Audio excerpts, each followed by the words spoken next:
La culture moderne considère la solitude comme un mal à éviter à tout prix, comme un signe d'échec social ou d'insuffisance personnelle, comme un vide terrifiant qui doit être comblé immédiatement par des relations superficielles, des divertissements compulsifs ou un bruit constant qui noie le silence intérieur, et vous avez probablement profondément intériorisé cette peur, ressentant de l'anxiété face à la possibilité d'être seul pendant une période prolongée, recherchant désespérément de la compagnie même si ce n'est pas vraiment souhaité, ou remplissant chaque instant de distraction qui empêche la confrontation avec vos propres pensées. Elena Petrovna Blavatsky, dont la vie a été caractérisée par de longues périodes de solitude délibérée au cours desquelles elle a entrepris un travail spirituel plus profond, a révélé une vérité qui renverse complètement la valorisation culturelle. La solitude n'est pas une malédiction, mais c'est le plus grand cadeau qui puisse être fait à l'âme sérieuse en matière de développement spirituel. Car ce n'est que dans la solitude que vous pouvez entendre la voix de l'esprit sous la cacophonie des exigences sociales et des conditionnements extérieurs. Ce n'est que dans l'isolement volontaire que vous pouvez affronter la vérité nue de qui vous êtes vraiment, sans les masques que vous portez aux autres, seulement pendant des périodes prolongées, seul avec vous. Peut développer la force intérieure et l'autonomie qui sont le fondement de toute véritable croissance. Ce qu'elle a enseigné n'était pas une fuite misanthropique de l'humanité ou un rejet des relations authentiques, mais c'était la reconnaissance qu'il existe un travail qui ne peut être fait que dans la solitude, qu'il existe des profondeurs de l'être auxquelles on ne peut accéder que lorsque toutes les influences extérieures sont temporairement supprimées, qu'il existe des transformations de conscience qui nécessitent un retrait du monde pendant des périodes significatives, afin que les graines, plantées à travers les expériences, puissent germer sans être constamment perturbées par de nouvelles impressions. Et paradoxalement, ceux qui apprennent à être vraiment seuls sans peur ni désespoir développent la capacité de se connecter avec les autres, beaucoup plus profondément que ceux qui ne tolèrent jamais la solitude, parce qu'ils abordent les relations à partir d'un lieu d'épanouissement plutôt que de besoins, de choix plutôt que de contraintes, d'identité établie plutôt que d'une recherche désespérée de validation externe. La solitude, telle que Blavatsky l'a compris, n'est pas l'isolement forcé que la société impose aux marginalisés, ni l'aliénation pathologique de l'antisocial, mais c'est le retrait conscient et délibéré, choisi par celui qui reconnaît que le développement de l'âme nécessite du temps loin des pressions et des distractions de la vie sociale pour digérer les expériences, intégrer les leçons et cultiver les dimensions de l'être que la société non seulement ne parvient pas à nourrir, mais supprime activement par des exigences incessantes de conformité et de productivité. La distinction fondamentale entre solitude et isolement doit être clairement comprise, car la confusion entre les deux crée une résistance à une pratique qui pourrait être transformatrice. L'isolement est une condition imposée par le rejet social, les circonstances qui vous séparent des autres contre votre gré ou les schémas psychologiques d'évitement qui créent une séparation non pas par un choix conscient, mais par la peur de l'intimité ou une insuffisance perçue. Et l'isolement forcé ou pathologique crée de la souffrance, parce qu'être humain était naturellement, dans une certaine mesure, un être social. Et lorsque la connexion est refusée ou évitée de manière compulsive, le bien-être psychologique est compromis. Mais la solitude, telle que Blavatsky l'a présentée, est le choix conscient d'une personne qui pourrait avoir de la compagnie, mais choisit délibérément des périodes de solitude, parce qu'elle reconnaît la valeur du temps sans influences extérieures. Et cette solitude choisie ne crée pas un sentiment de privation ou de vide, mais peut au contraire générer un sentiment de plénitude et de paix que l'on retrouve rarement au milieu des troubles sociaux. Et une personne qui maîtrise l'art de la solitude ne devient pas un ermite permanent rejetant tout contact humain, mais développe la capacité d'évoluer avec fluidité entre l'engagement social et la retraite solitaire, sachant qu'en chacun est approprié et ne dépendant ni de l'un ni de l'autre, comme seule source de satisfaction ou de sens. Le rôle de la solitude dans la révélation de la vérité sur qui vous êtes au-delà des masques sociaux et des rôles conditionnés est peut-être sa contribution la plus précieuse. Lorsque vous êtes constamment en compagnie d'autres personnes, vous êtes inévitablement performant. Pas nécessairement par malhonnêteté délibérée, mais simplement parce que la présence des autres active des aspects de la personnalité qui ont été façonnés au cours d'années de conditionnement social, sur la façon de se comporter, quoi dire, comment se présenter pour être accepté ou éviter le rejet. Et ces masques peuvent devenir si habituels que vous oubliez que vous les portez, confondant ainsi la personnalité sociale avec la véritable identité. Mais dans une solitude prolongée, les masques tombent progressivement parce qu'il n'y a pas de public à qui jouer, pas d'attentes extérieures à satisfaire, pas de validation sociale ou de punition qui façonne le comportement. Et ce qui émerge lorsque les couches de conditionnement sont supprimées peut être surprenant, voire inquiétant. Adorer ou révéler Vous pouvez découvrir des désirs, des pensées, des aspects de vous-même que vous avez supprimés parce qu'ils ne correspondaient pas à l'image que vous aviez des autres. Et cette confrontation avec la vérité nue de qui vous êtes sans filtres sociaux est essentielle pour une véritable croissance. Car vous ne pouvez pas transformer ce que vous ne reconnaissez pas. Vous ne pouvez pas intégrer les ombres que vous niez, vous ne pouvez pas développer l'authenticité en vous identifiant à des masques. La pratique du silence dans la solitude comme portail pour entendre la voix intérieure constamment noyée par le bruit extérieur révèle une dimension plus profonde. Blavatsky a enseigné qu'il y a de la sagesse en chaque être humain, une connexion avec des dimensions supérieures de conscience, une intuition spirituelle qui peut vous guider si vous apprenez à l'écouter. Mais cette voix intérieure est subtile, facilement obscurcie par des pensées compulsives, des émotions turbulentes et surtout par la cacophonie constante de stimuli externes dans le monde moderne. Lorsque vous êtes perpétuellement en compagnie des autres, que vous parlez, que vous consommez des médias, que vous remplissez chaque instant d'activité et de bruit, votre voix intérieure ne peut pas être entendue au-dessus du bruit. Mais dans une solitude et un silence prolongé, lorsque toutes les distractions extérieures sont supprimées et que vous permettez à l'esprit de se calmer progressivement en ne le nourrissant pas de nouveaux stimuli, vous commencez à entendre des pensées plus subtiles, à ressentir des impulsions plus profondes, à percevoir des conseils qui viennent de niveaux d'être qui transcendent la personnalité superficielle. Et cultiver cette capacité à entendre la voix intérieure est essentiel au développement spirituel, car il permet de naviguer dans la vie en se basant sur la sagesse intérieure, plutôt que de simplement réagir aux pressions extérieures ou de suivre aveuglément le conditionnement social. Le phénomène de solitude qui oblige à se confronter à des aspects de soi-même que l'on évite normalement par une distraction constante peut être inconfortable, mais est nécessaire à l'intégration.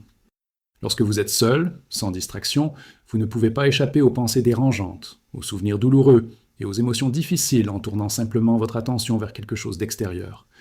Vous êtes obligé de vous asseoir avec un inconfort, de traiter ce qui se passe, de travailler sur du matériel psychologique qui a été supprimé. Et au début, cela peut créer de l'anxiété, de l'ennui, voire de la panique chez ceux qui n'y sont pas habitués. Le sentiment qu'il faut faire quelque chose, qu'il faut être avec quelqu'un, qu'il faut remplir le vide par l'activité.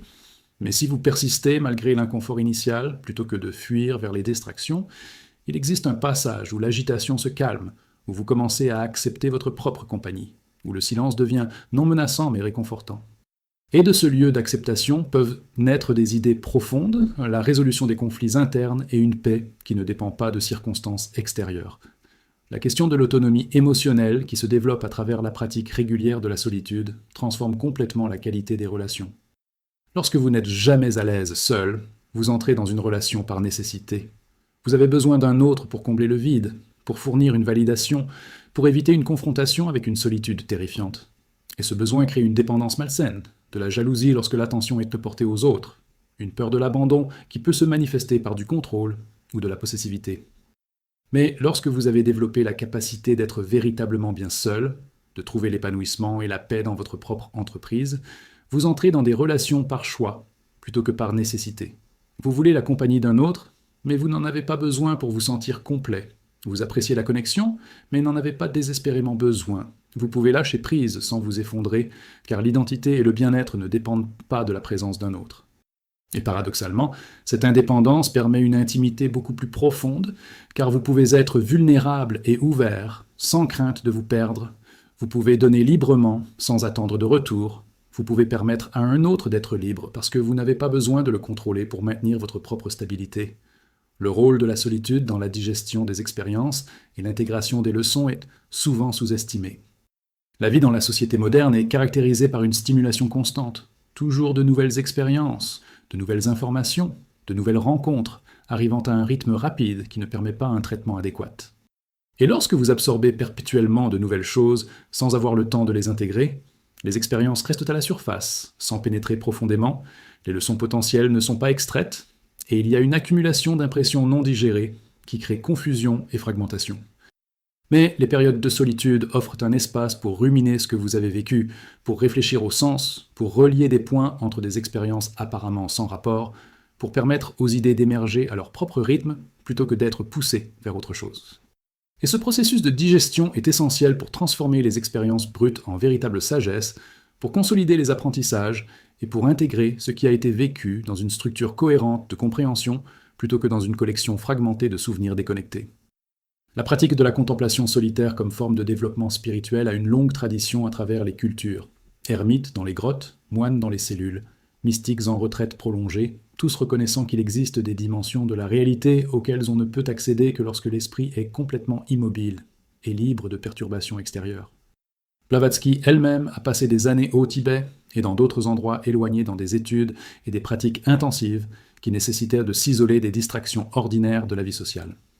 Et ce que ces traditions reconnaissent, c'est que les états profonds de méditation, la compréhension des dimensions subtiles de l'existence, les transformations radicales de la conscience, nécessitent non seulement des séances de pratique occasionnelles, mais aussi des périodes prolongées pendant lesquelles vous pouvez approfondir profondément sans être ramené aux préoccupations du monde. Et bien que les retraites dans les grottes d'1 an ne soient ni pratiques ni souhaitables pour la plupart, le principe de créer des périodes régulières de solitude pour la pratique contemplative est applicable. Qu'il s'agisse d'un week-end de retraite, d'un jour par mois, ou même d'heures par jour, pendant lesquelles vous vous retirez complètement de l'engagement social et des distractions pour travailler avec votre propre conscience à travers la méditation ou l'étude, ou simplement en étendant un silence réceptif.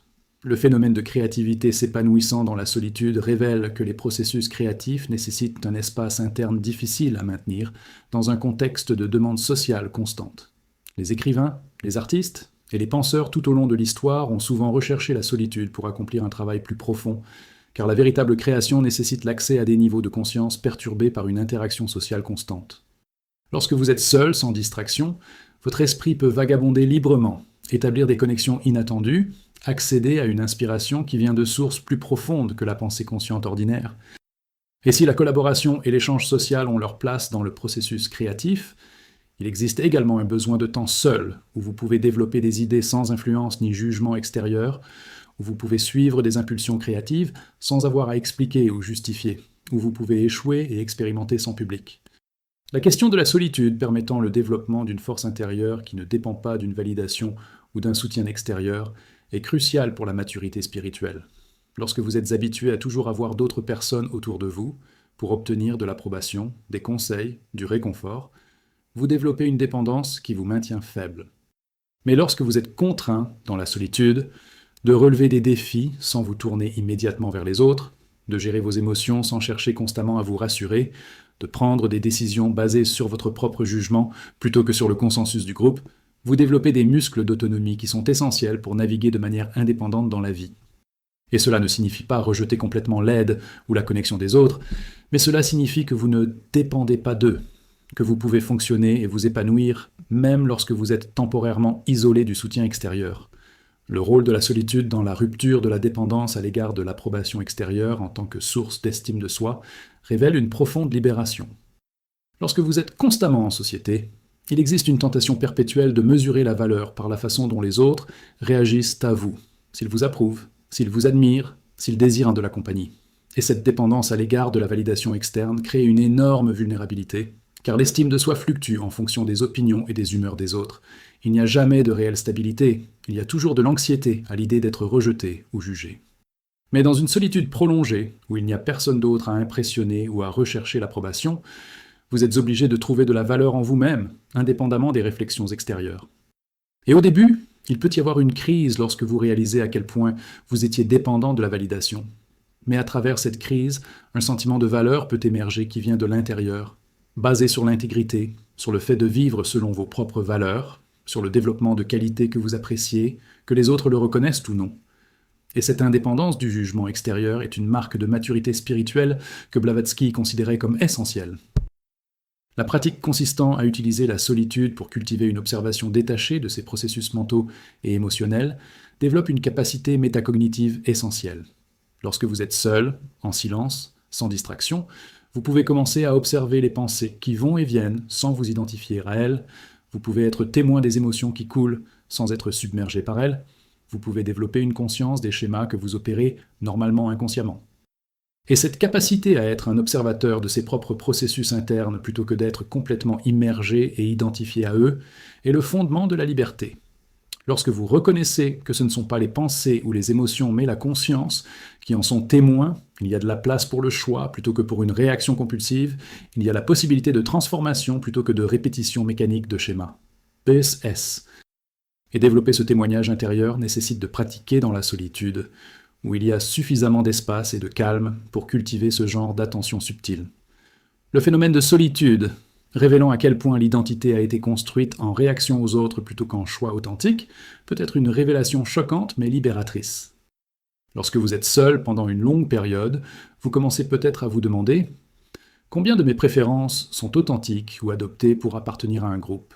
Combien de mes valeurs sont profondément ancrées par rapport à celles intériorisées par des autorités externes ? Dans quelle mesure la façon dont je me vois dépend de qui je suis par rapport à ce que les autres disent que je suis ?» Et ce questionnement peut créer une désorientation temporaire, mais il offre également la possibilité de reconstruire une identité basée sur l'authenticité plutôt que sur la conformité, sur un choix conscient plutôt que sur un conditionnement inconscient. Et une personne qui traverse ce processus émerge avec une estime de soi plus solide, car basée sur une connaissance directe plutôt que sur une opinion extérieure. La question de l'ennui, qui surgit souvent dans la solitude comme porte d'entrée vers une découverte plus profonde, mérite qu'on s'y attarde. L'esprit moderne est tellement habitué à une stimulation constante que lorsqu'il est placé dans un environnement sans distraction extérieure, il devient rapidement agité, sentant qu'il doit faire quelque chose, qu'il doit se divertir. Et le premier réflexe est d'échapper à l'ennui en recherchant toute stimulation disponible. Mais Blavatsky aurait encouragé à s'asseoir avec l'ennui, se permettant ainsi de vivre pleinement l'expérience plutôt que de s'échapper. Et ce qui arrive souvent lorsque l'on persiste malgré l'ennui initial, c'est que l'esprit finit par se calmer. L'agitation passe et il y a une ouverture vers différents types d'expériences, non pas de divertissement, mais de contemplation, pas de distraction, mais de présence, non pas de faire, mais d'être. Et ce passage de l'ennui vers un état plus profond est un portail que beaucoup ne franchissent jamais, car ils fuient un tout premier inconfort de ne pas être stimulés. Le rôle de la solitude dans le traitement des traumatismes et la guérison des blessures psychologiques nécessite un environnement sûr, loin des déclencheurs et des exigences. Lorsque l'on a vécu des expériences difficiles, il faut du temps pour traiter, ressentir les émotions qui surgissent, intégrer ce qui s'est passé dans un récit de vie. Et cela est difficile à faire dans un contexte de responsabilité sociale et professionnelle qui exige un fonctionnement normal. Mais dans la solitude choisie, il peut y avoir un espace pour ressentir profondément, pour pleurer si nécessaire, pour que la colère émerge et s'exprime de manière à ne pas nuire aux autres, pour surmonter progressivement les couches de douleur jusqu'à ce qu'une véritable guérison se produise. Et pendant que la thérapie professionnelle a lieu, il existe également un travail de guérison qui ne peut être effectué que seul pendant votre temps libre, sans la pression de répondre aux attentes des autres ou de vous conformer au calendrier externe indiquant le moment où vous devriez en avoir fini. Pratiquer des retraites régulières, même courtes, comme forme d'entretien spirituel, évite l'accumulation de stress et la fragmentation résultant d'un engagement social constant. Tout comme le corps a besoin de repos régulier grâce au sommeil, l'âme a besoin de repos en se retirant dans la solitude. Et une personne qui cultive un rythme d'engagement et de retraite, peut-être un jour par semaine ou un week-end par mois, maintient un équilibre et une clarté difficile à maintenir lorsqu'elle est perpétuellement immergée dans la société. Et ces périodes ne doivent pas nécessairement être dramatiques ou impliquer un voyage dans un endroit éloigné. Cela peut être aussi simple qu'une journée à la maison sans contact social, sans médias, juste dans votre propre entreprise, en faisant des activités simples qui nourrissent l'âme. Le phénomène de la société moderne créant une aversion pathologique pour la solitude, à travers un message constant, selon lequel être seul est un échec, révèle un projet de contrôle social. Lorsque les gens ne peuvent pas tolérer leur propre compagnie, lorsqu'ils ont peur du silence et de la confrontation avec leurs propres pensées, ils sont beaucoup plus facilement influencés par les pressions extérieures, plus dépendants de la validation du groupe, plus conformes aux normes sociales car l'identité est complètement liée à l'appartenance sociale. Mais une personne qui se sent à l'aise dans la solitude, qui n'a pas besoin de l'approbation de tous, qui peut penser de manière indépendante dans le silence de sa propre réflexion, cette personne est beaucoup plus difficile à contrôler ou à manipuler. Ainsi, cultiver une capacité de solitude n'est pas seulement une pratique spirituelle personnelle, mais aussi un acte d'autonomie et de résistance aux forces, qui préfèrent garder chacun perpétuellement connecté et distrait pour empêcher une pensée indépendante. La question de la qualité par rapport à la quantité dans les relations transformées par la pratique de la solitude révèle que lorsque vous n'êtes pas désespéré de compagnie, vous pouvez être beaucoup plus sélectif quant aux personnes avec qui vous passez du temps. Au lieu d'accepter toute interaction sociale pour éviter d'être seul, vous pouvez choisir des relations qui nourrissent véritablement, qui élèvent, qui permettent l'authenticité. Et vous pouvez perdre des relations qui sont basées sur l'habitude ou la commodité plutôt que sur une résonance réelle, et cela signifie souvent avoir moins de relations, mais de bien meilleure qualité. Quelques amis profonds plutôt que de nombreuses connaissances superficielles, des liens choisis consciemment plutôt que entretenus par inertie. Le rôle de la nature, en tant que compagnon idéal dans la solitude, révèle qu'être seul ne signifie pas nécessairement être complètement isolé de la vie, mais peut signifier être loin des autres tout en étant immergé dans le monde naturel. Et il existe une qualité de solitude dans la nature, forêt, montagne, océan, qui est différente de la solitude en milieu urbain. La nature offre une présence qui n'exige pas de performance, une beauté qui nourrit sans rien demander en retour, des rythmes qui calment un esprit agité. Et beaucoup de ceux qui recherchent la solitude trouvent que le temps passé dans la nature est plus réparateur que le temps simplement isolé dans une pièce urbaine, car il existe un sentiment de connexion avec quelque chose de plus grand sans les exigences de l'interaction sociale humaine. La pratique du jeûne sur les réseaux sociaux et numériques comme forme de solitude moderne révèle un besoin de se retirer non seulement de la présence physique des autres, mais aussi d'une présence virtuelle, qui peut être tout aussi envahissante. Lorsque vous êtes constamment connecté sur plusieurs appareils, que vous lisez les mises à jour de la vie des autres, que vous vous comparez, que vous réagissez, vous n'êtes jamais vraiment seul, même lorsque vous êtes physiquement isolé. Et la pratique de se déconnecter périodiquement et complètement, pas de téléphone, pas d'internet, pas de messages, crée un type de solitude de plus en plus rare dans un monde hyper connecté. Et beaucoup trouvent que les premiers jours de déconnexion sont inconfortables, avec le sentiment de manquer quelque chose, mais ensuite, il y a un énorme soulagement, une clarté mentale qui revient, une capacité de concentration profonde qui a été érodée par une fragmentation constante de l'attention. Le phénomène des idées et des révélations qui surviennent dans la solitude, lorsque l'esprit est calme et réceptif, révèle qu'il existe des types de connaissances qui ne peuvent être obtenues par l'étude ou la discussion, mais uniquement par la perception directe qui émerge dans le silence. Blavatsky a enseigné qu'il existe une sagesse qui vient des dimensions supérieures de la conscience, des intuitions qui ne sont pas le produit d'un raisonnement, mais qui sont des visions directes de la vérité. Et cela ne peut pas être forcé, mais arrive en temps voulu, lorsque les conditions sont réunies, et la solitude tranquille est la condition idéale. Et une personne qui cultive une pratique régulière de solitude contemplative éprouve souvent des moments de compréhension soudaine, des résolutions de problèmes qui résistent à l'analyse, ou simplement le sentiment de connaître profondément quelque chose, sans être capable d'exprimer comment cela est connu. Le fait que la solitude ne touche pas tout le monde au même degré révèle qu'il existe de véritables différences de tempérament. Certaines personnes sont naturellement plus introverties, trouvent leur énergie dans la solitude et sont épuisées par les nombreuses interactions sociales. D'autres sont plus extravertis, véritablement dynamisés par la compagnie, et trouvent de la solitude prolongée et oppressante. Et Blavatsky n'a pas prescrit une formule unique, mais a reconnu que chacun doit trouver un équilibre approprié à sa propre constitution. Mais elle insiste sur le fait que même la personne la plus extravertie bénéficie du développement d'une certaine capacité de solitude, tout comme la personne la plus introvertie a besoin d'un certain engagement social.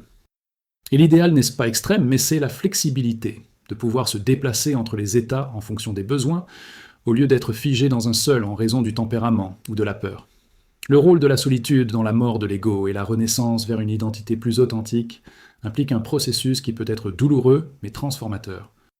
Lorsque vous êtes seul sans les réflexions des autres pour confirmer qui vous pensez être, il peut y avoir une désintégration temporaire d'un sentiment de soi socialement construit. Et cela peut créer une crise existentielle. Qui suis-je quand il n'y a personne d'autre pour me le dire ? Mais si vous laissez le processus se dérouler plutôt que de fuir vers le social pour retrouver un sentiment de soi familier, il peut y avoir la mort du faux ego construit pour l'approbation sociale et l'émergence d'une identité plus vraie, basée sur une connexion avec des dimensions plus profondes de l'être. Et c'est le genre de mort et de renaissance que les traditions spirituelles de toutes les cultures ont reconnu comme essentiel au développement, et qui nécessite souvent une profonde solitude pour pouvoir se produire. Enfin, la compréhension ultime proposée par Blavatsky est que la solitude n'est pas une fin en soi, mais un moyen, un outil pour développer des capacités et des connaissances qui enrichissent ensuite toute la vie, y compris les relations. Une personne qui maîtrise l'art de la solitude revient à l'engagement social non pas en fuyant elle-même, mais en apportant présence, authenticité et sagesse cultivée dans la retraite. Et le mouvement entre la solitude et la société devient une danse consciente plutôt qu'une contrainte ou un évitement, chaque phase en nourrissant une autre, chacune permettant ce qu'une autre ne peut pas. Et le don ultime de la solitude est la libération, du besoin d'une validation constante, de la dépendance à l'égard de l'approbation extérieure, de la peur de sa propre compagnie, de l'identification aux masques sociaux. Et lorsque vous êtes libre dans ces sens, vous êtes libre de choisir consciemment comment vous engager dans le monde, plutôt que d'être contraint par des peurs et des besoins non examinés. Et cette liberté de choisir basée sur la sagesse plutôt que sur la contrainte basée sur la peur est une marque de maturité spirituelle que tous les enseignements de Blavatsky visaient à cultiver. La manifestation pratique de la manière de cultiver une solitude productive dans un monde moderne, qui conspire contre elle, nécessite une stratégie et un engagement délibéré. Lorsque vous vivez dans une ville bruyante, travaillez dans un environnement de bureaux ouverts et êtes constamment accessible via des appareils, vous devez créer intentionnellement des espaces et des moments de solitude qui ne viendront pas naturellement. Cela peut signifier se réveiller plus tôt que nécessaire pour avoir un moment de calme avant le début de la journée et des demandes. Cela peut signifier dire non aux invitations sociales pour conserver les soirées seules lorsque vous reconnaissez le besoin de recharger. Cela peut signifier éteindre complètement votre téléphone et les notifications pendant des périodes définies, malgré l'anxiété que cela peut générer au départ. Et la résistance que vous rencontrerez ne sera pas seulement externe. Des amis qui ne comprennent pas pourquoi vous voulez être seul, des collègues qui attendent une disponibilité constante, une culture qui valorise le réseautage perpétuel, mais aussi interne, où une partie de vous résistera au silence et essaiera de remplir chaque instant de distraction habituelle. Et la victoire sur cette résistance, un choix cohérent d'honorer le besoin de solitude malgré les pressions contraires, est un acte d'autodétermination qui en soi renforce la volonté et développe la capacité de vivre selon ses propres valeurs plutôt que selon les attentes extérieures. Le rôle de la peur de la solitude comme indicateur d'un travail inachevé sur soi mérite un examen approfondi. Lorsque vous ressentez de la panique à l'idée d'être seul, lorsque vous faites quoi que ce soit pour éviter votre propre compagnie, cela signale qu'il y a quelque chose à l'intérieur que vous fuyez. Cela peut être un vide existentiel qui n'a jamais été abordé, cela peut être une autocritique sévère qui rend votre voix intérieure insupportable.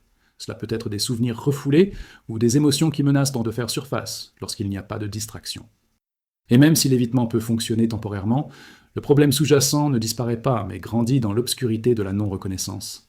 Mais lorsque vous développez le courage de vous asseoir avec l'inconfort de la solitude, plutôt que de vous enfuir, lorsque vous permettez à tout ce qui est évité d'émerger et d'être confronté, il existe une possibilité de véritable guérison et de transformation que l'évitement ne permettra jamais.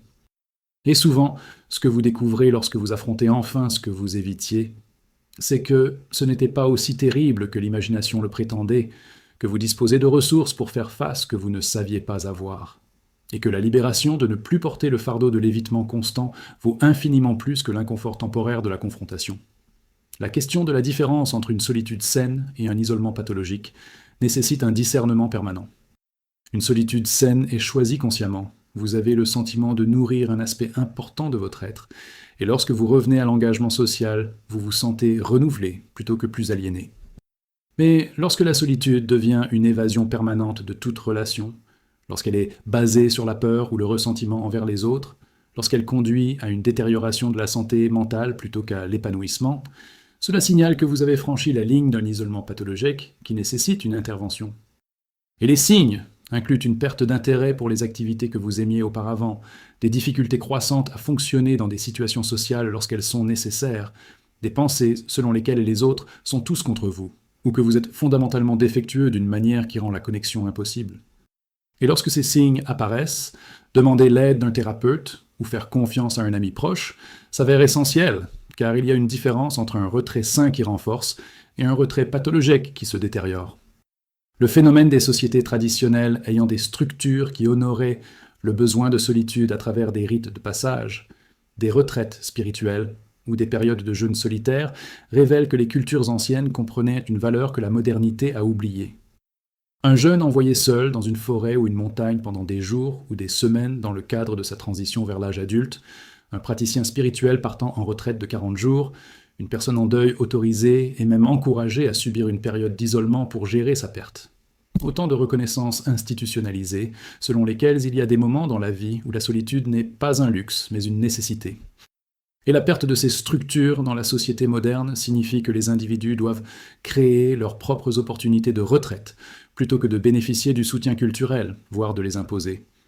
Et cela rend la tâche plus difficile, mais aussi potentiellement plus significative. Lorsque vous choisissez consciemment d'honorer votre besoin de solitude malgré la culture non seulement, soutenir mais activement décourager.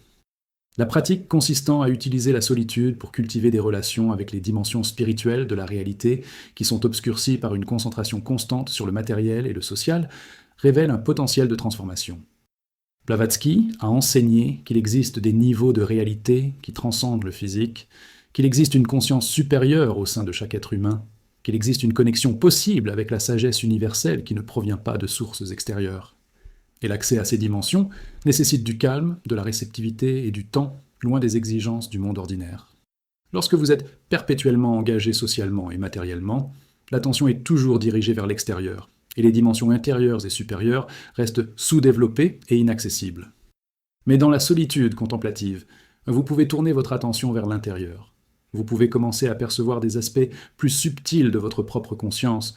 Vous pouvez éventuellement expérimenter des états de conscience élargis ou d'union avec quelque chose de plus grand que l'ego individuel. Et ces expériences ne sont pas simplement subjectives, mais sont un contact réel avec des dimensions de la réalité aussi réelles que physiques, mais fonctionnant selon des lois différentes. Le rôle de la solitude dans le développement d'une véritable compassion plutôt que d'une sentimentalité superficielle peut sembler paradoxal, mais il est profond. Lorsque vous êtes constamment en compagnie d'autres personnes, vous avez tendance à réagir émotionnellement à la souffrance immédiate dont vous êtes témoin. Vous vous sentez désolé, vous voulez aider, mais la réponse est souvent réactive et basée sur une identification superficielle. Mais dans la solitude, où vous avez le temps de contempler plus profondément la nature de la souffrance humaine, de réfléchir à vos propres expériences de douleur et à la façon dont elle a été causée et comment elle a été résolue, vous pouvez développer une compassion basée sur la compréhension plutôt que sur une simple réaction émotionnelle. Et cette compassion éclairée est plus stable, plus sage, plus capable de véritablement aider, plutôt que de simplement vous faire sentir bien en aidant. Et paradoxalement, une personne qui passe beaucoup de temps seule développe souvent une capacité d'empathie plus profonde et plus authentique qu'une personne qui est perpétuellement entourée d'autres, mais qui n'a jamais pris le temps de traiter en profondeur la nature de la souffrance et de la guérison. La question de la solitude qui permet une confrontation à la mortalité d'une manière que la vie sociale nous permet d'éviter révèle un autre don, qui peut paraître sombre, mais qui est essentiel. Lorsque vous êtes seul, en silence, des pensées de mort finissent inévitablement par faire surface. La reconnaissance que vous allez mourir, que tous ceux que vous aimez mourront, que tout ce que vous construisez finira par s'effondrer. Et dans la société, il existe une conspiration tacite pour éviter ces pensées en restant occupé, en se concentrant sur des projets à long terme comme s'ils avaient l'éternité, en niant la finitude. Mais dans la solitude, où il n'y a aucune distraction, la mortalité devient incontournable. Et la confrontation initiale peut créer de l'anxiété ou de la dépression, mais si vous permettez au processus de s'approfondir, plutôt que de vous replier sur des distractions, vous pouvez créer une profonde acceptation de l'impermanence qui transforme complètement votre façon de vivre. Lorsque vous acceptez vraiment que le temps est limité, les priorités deviennent claires, les trivialités perdent de leur importance, et il y a une urgence et une appréciation qui apportent de la vitalité à chaque instant plutôt que de reporter la vraie vie pour un avenir imaginé. Le phénomène de compréhension des relations qui survient lorsque l'on est loin d'elles révèle qu'une proximité constante peut créer des angles morts. Lorsque vous êtes impliqué dans des relations, qu'elles soient romantiques, familiales ou amicales, il est difficile de voir clairement les schémas parce que vous êtes dans la dynamique. Mais quand on prend de la distance dans la solitude, il y a une perspective qui permet de voir ce qui n'était pas visible de l'intérieur. Vous pouvez reconnaître les schémas destructeurs que vous perpétuez, vous pouvez comprendre les contributions des deux parties au conflit, vous pouvez identifier les besoins non exprimés qui créent des tensions.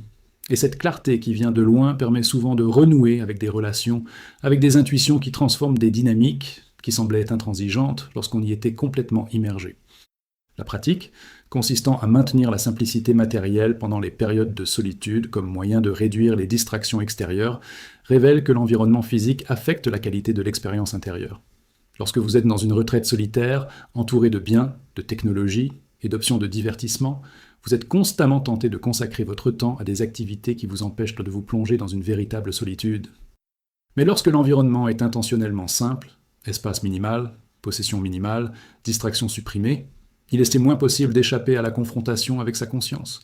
Et la solitude peut s'approfondir d'une manière qui ne se produit pas lorsqu'il y a toujours quelque chose d'extérieur pour remplir le moment. Et beaucoup de ceux qui partent délibérément en retraite choisissent des lieux spartiates, non pas par ascétisme masochiste, mais parce qu'ils reconnaissent que la simplicité extérieure facilite une compréhension profonde. Ville intérieure. Le rôle de la solitude, en permettant l'expérimentation de l'identité sans jugement social, révèle un aspect libérateur. Lorsque vous êtes seul, vous pouvez explorer des intérêts qui pourraient autrement être jugés par les autres. Vous pouvez vous exprimer d'une manière qui n'est pas conforme aux attentes sociales. Vous pouvez découvrir des aspects de vous-même qui sont restés cachés parce qu'ils ne correspondent pas aux rôles attendus par les autres. Vous pouvez chanter faux, danser étrangement, vous parler à voix haute, créer des œuvres d'art épouvantables, écrire des bêtises, tout cela sans craindre le ridicule ou la critique. Et cette liberté d'expérimenter sans public est essentielle pour découvrir qui vous êtes vraiment au-delà de la version éditée que vous présentez au monde. La question des rythmes naturels du besoin de solitude qui varient au cours de la vie révèle qu'il existe des périodes où le besoin est plus intense. Lors de transitions importantes, changement de carrière, fin de relation, perte d'un être cher, questions existentielles émergentes, le besoin de temps, seul pour traiter et s'intégrer, peut être beaucoup plus grand que pendant les périodes de stabilité. Et honorer ces rythmes naturels plutôt que d'essayer de maintenir un niveau constant d'engagement social, quels que soient les besoins internes, permet une navigation plus saine dans les cycles de vie. Et une société qui comprendrait cela permettrait, voire encouragerait, des retraites temporaires pendant les périodes critiques, plutôt que d'attendre une performance sociale constante, indépendamment de ce qui se passe en interne. Enfin, la sagesse suprême offerte par Blavatsky à propos de la solitude est qu'elle n'est pas une fin mais un moyen, qu'elle n'est pas un rejet de l'humanité, mais une préparation à un engagement plus authentique, qu'elle n'est pas une évasion de la vie, mais un approfondissement de celle-ci en faisant de la place à des dimensions que la vie sociale constante obscurcit. Et une personne qui maîtrise l'art de la solitude ne devient pas un ermite permanent, mais développe la capacité d'évoluer avec fluidité entre engagement et retraite, entre donner et recevoir, entre expression extérieure et culture intérieure. Et le don ultime de la solitude est la liberté, du besoin compulsif de compagnie, de la dépendance à l'égard d'une validation extérieure, de la peur de sa propre compagnie, de l'identification exclusive aux rôles sociaux. Et lorsque vous êtes libre dans ces sens, les relations que vous choisissez de nouer sont basées sur un désir authentique plutôt que sur un besoin désespéré, sur l'appréciation plutôt que sur la dépendance, sur le partage de la plénitude plutôt que sur la tentative de combler le vide par l'intermédiaire d'un autre. Et c'est la marque de maturité spirituelle que tous les enseignements de Blavatsky visaient à cultiver. Non pas l'isolement, mais l'intégration, non pas le rejet, mais la transcendance, non pas l'évasion, mais la liberté de choisir consciemment comment s'engager dans le monde sur la base d'une sagesse cultivée dans le silence d'une solitude profonde et volontaire.